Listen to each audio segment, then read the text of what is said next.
Assalamualaikum warahmatullahi wabarakatuh. Jumpa lagi dengan saya Arif Pujianto, NIM 1802010, mahasiswa Teknik Informatika Universitas Nurdin Hamzah Jambi. Baiklah, di pertemuan kita yang kali ini saya akan mempresentasikan makalah saya yang berjudul Tindakan Literasi Digital pada saat pandemi COVID-19 seperti sekarang ini. Jadi kita tahu ya, pada saat COVID-19 seperti sekarang ini kita sering menggunakan dunia digital untuk sarana informasi kita, dikarenakan kita lebih sering di rumah ya, nggak berpergian keluar rumah. Jadi otomatis informasi yang kita dapat lebih banyak dari dunia digital. Dan di dunia digital sini pastinya banyak hal positif maupun negatif yang harus kita tahu, yang harus kita telaah kembali agar kita nantinya tidak salah menilai dalam berita-berita yang sudah kita tangkap, ataukah berita itu benar ataukah hoax. Jadi langsung aja kita bahas ya tentang tindakan digital literasi pada saat pandemi COVID-19. Oke, di latar belakangi ya, media digital memudahkan setiap penggunanya untuk saling berbagi informasi. Sumber informasi bisa berasal dari mana saja. Semisalkan ya dari macam-macam sih, dari Facebook, dari ya berita media atau Instagram dan lain-lain. Hasil riset yang dilansir Kemendikbud 2017 menunjukkan bahwa generasi muda yang memiliki keahlian untuk mengakses media digital saat ini belum mengimbangi kemampuan media digital untuk kepentingan informasi pengembangan diri. Apalagi pada masa COVID-19 saat ini, perkembangan media digital itu sangat pesat dikarenakan kita istilahnya yang menerapkan protokol kesehatan, kita social distancing, jadi kita lebih sering di rumah, nggak ketemu sama yang lain. Jadi lebih ke informasi itu dari dunia digital. Mulai dari penyebaran berita hoax, bullying, pencemaran nama baik, berita BLT, berita pembagian sembako, dan berita-berita negatif yang lainnya yang meresahkan pada saat COVID-19 seperti sekarang ini. Jadi banyak yang salah kaprah membaca berita tanpa mereka tahu isinya lebih dalam lagi. Terkadang mereka hanya membaca judul tapi tidak membaca ke dalam isinya. Jadi mereka terlebih dahulu menangkap hal-hal negatifnya ketimbang hal-hal positifnya, atau mereka terlebih dahulu menilai tanpa mereka mengetahui secara detailnya terlebih dahulu. Jadi dengan demikian kehidupan sosial dan budaya masyarakat pada masa pandemi COVID-19 akan cenderung aman dan positif, dengan catatan mereka tidak mudah termakan oleh isu yang provokatif ya, menjadi korban hoax ataupun korban penipuan yang berbasis digital. Itu yang saya bilang tadi. Jadi untuk rumusan masalahnya di sini, adapun permasalahan dalam penelitian yang saya bahas ini, bagaimana langkah-langkah literasi digital dan langkah-langkah dalam mengatasi hoax dalam masa pandemi. Tujuannya, yang pertama, kita bisa mampu berpikir kritis ya. Yang kedua, mampu menggunakan pikiran logis dan ilmiah untuk menilai suatu berita. Jangan baper atau membawa perasaan dan menelaah informasi tersebut terlebih dahulu. Yang ketiga, selalu membaca setiap informasi yang tersaji di depan kita secara utuh. Jangan mengambil simpulan hanya dari membaca judul saja. Untuk manfaatnya yang kita dapat, yaitu mendapatkan informasi secara detail. Kita tidak mudah terpengaruh dengan berita-berita hoax, membuat hati dan pikiran kita tenang dan bisa berpikir secara rasional dan jernih. Jadi kita tidak termakan oleh isu-isu yang beredar.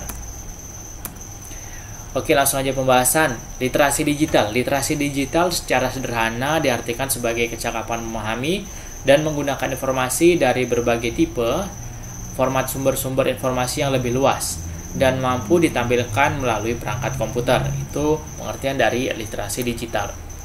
Untuk prinsip pengembangan literasi digital, konsep literasi digital ini sejalan dengan terminologi yang dikembangkan oleh UNESCO pada tahun 2011, yaitu merujuk pada serta tidak bisa dilepaskan dari kegiatan literasi, seperti membaca, menulis, serta matematika yang berkaitan dengan pendidikan.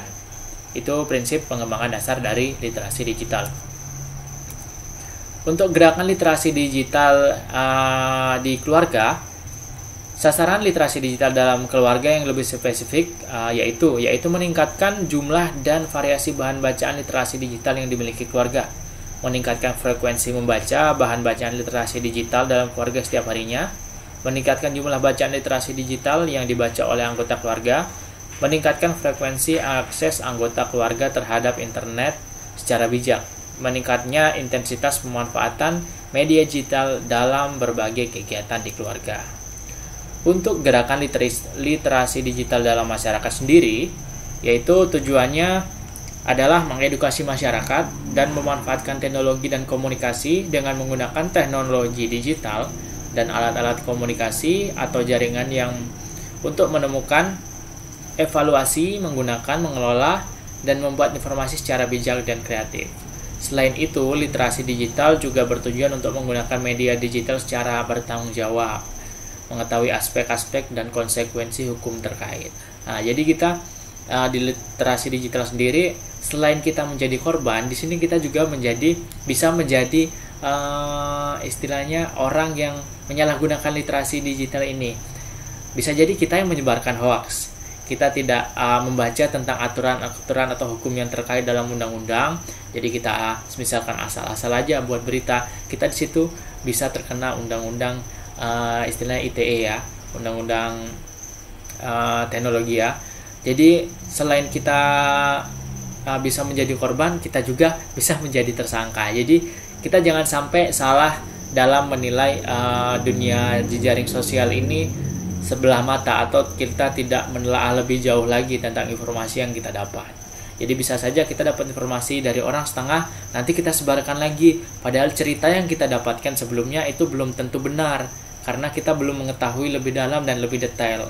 Tetapi kita sudah terlanjur menyebarkan ke orang lain dengan berita yang berbeda, maka itu akan menimbulkan nanti hoax. Jadi kita bisa juga jadi tersangka. Jadi hati-hatilah dan bijaklah dalam menggunakan jejaring sosial. Jadi untuk antisipasi hoax pada masa pandemi COVID-19 seperti sekarang ini, yang pertama, baca setiap informasi yang tersaji di depan kita secara utuh. Jangan mengambil simpulan hanya dari membaca judul saja, itu yang saya bilang tadi. Yang kedua, mampu berpikir kritis. Rawatlah akal sehat kita membaca sebuah informasi. Jangan asal-asalan ya. Yang ketiga, cek dan recheck kembali setiap informasi yang diterima. Jadi kita harus, istilahnya kita nggak dari satu sumber aja. Kita cari dari sumber yang lainnya apakah memang benar ataukah hanya hoax. Terkadang kita hanya membaca dari satu sumber yang sumber tersebut pun belum tentu benar gitu. Nah, yang ketiga, gunakan pikiran logis dan ilmiah untuk menilai suatu berita. Jangan baper membawa perasaan dalam menelaah informasi. Itu antisipasi hoax pada masa pandemi COVID-19 seperti sekarang ini. Oke, untuk kesimpulannya, jadi literasi digital adalah pengetahuan dan kecakapan untuk menggunakan media digital, alat-alat komunikasi, ataupun jaringan dalam menemukan, mengevaluasi, menggunakan, membuat informasi dan memanfaatkan secara sehat, bijak, cerdas, cermat, tepat, dan patuh hukum dalam rangka membina komunikasi dan interaksi dalam kehidupan sehari-hari. Yang kedua, gerakan literasi digital dapat dilakukan dalam masa pandemi COVID-19 adalah gerakan literasi keluarga dan masyarakat. Jadi kita mulai dari keluarga kita dulu, baru kita ke tetangga-tetangga kita ataupun masyarakat terdekat di lingkungan tempat tinggal kita ataupun tempat kerja kita. Yang ketiga, untuk mengantisipasi penyebaran berita hoax pada pandemi COVID-19, masyarakat perlu cermat dan mencermati berita di media sosial. Di samping itu, masyarakat harus bijak dalam menggunakan media sosial dan saring sebelum di-sharingkan. Saring sebelum di-sharing. Oke, jadi mungkin hanya itu presentase dari saya. Sedikit banyaknya masih banyak kurangnya ya. Mohon maaf sebelumnya. Setidaknya teman-teman sekalian bisa tahu bagaimana sih cara menggunakan media digital yang kita punya seperti sekarang ini lebih bijak lagi, lebih cermat lagi, agar nantinya kita tidak menjadi korban dari berita-berita hoax ataupun kita bahkan menjadi tersangka dalam menyebarkan berita-berita hoax tersebut. Mungkin itu dulu cukup dari saya. Sedikit banyaknya terima kasih. Assalamualaikum warahmatullahi wabarakatuh. Jangan lupa like, comment, dan subscribe channel ini. See you, bye-bye.